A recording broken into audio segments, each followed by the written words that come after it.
పగలగొట్టుకొని ఎంతో కఠినంగా అద్దాన్ని పగలగొట్టి ఆ అద్దం నుంచి కొంతమంది వరకు అయితే 20 మంది దాకా అయితే ఆ అద్దం నుంచి బయటికి వచ్చారు, బయటికి దూకుతారు. కానీ మిగతా 19 మంది మాత్రం ఆ బస్సులోనే సజీవ దహనం అయిపోయారు. చీకటిదారుల్లో సాగే పయనం, రేపటి ఆశల తీరం వైపు,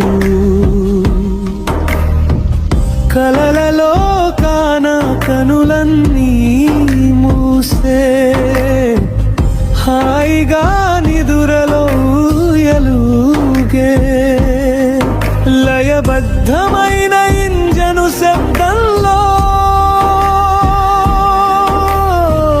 గమ్యం చేరుకునే నమ్మకంతో, ఇంతలో వెలుగు అంతలో చీకటి, ఈ మాయ బ్రతుకులో ఏది శాశ్వతం? రేపేమునో ఎవరికెరుక, కలిసున్న క్షణమే కదా జీవితం, కలిసున్న క్షణమే కదా జీవితం.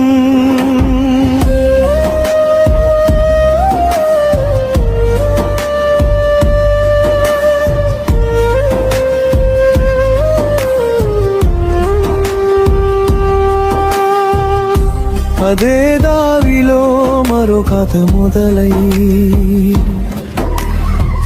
నిర్లక్ష్యపు నిప్పురవ్వ ఎగసి,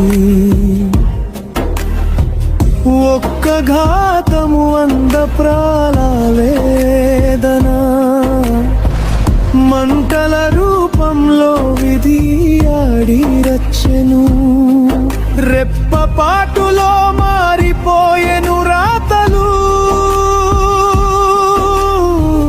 చెదిరిపోయెను ఎన్నో జీవితాలు.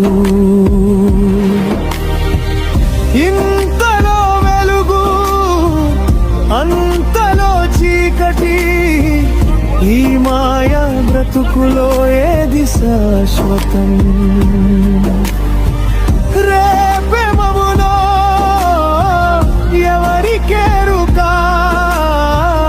కలిసున్న క్షణమే కదా జీవితం, కలిసున్న క్షణమే కదా జీవితం.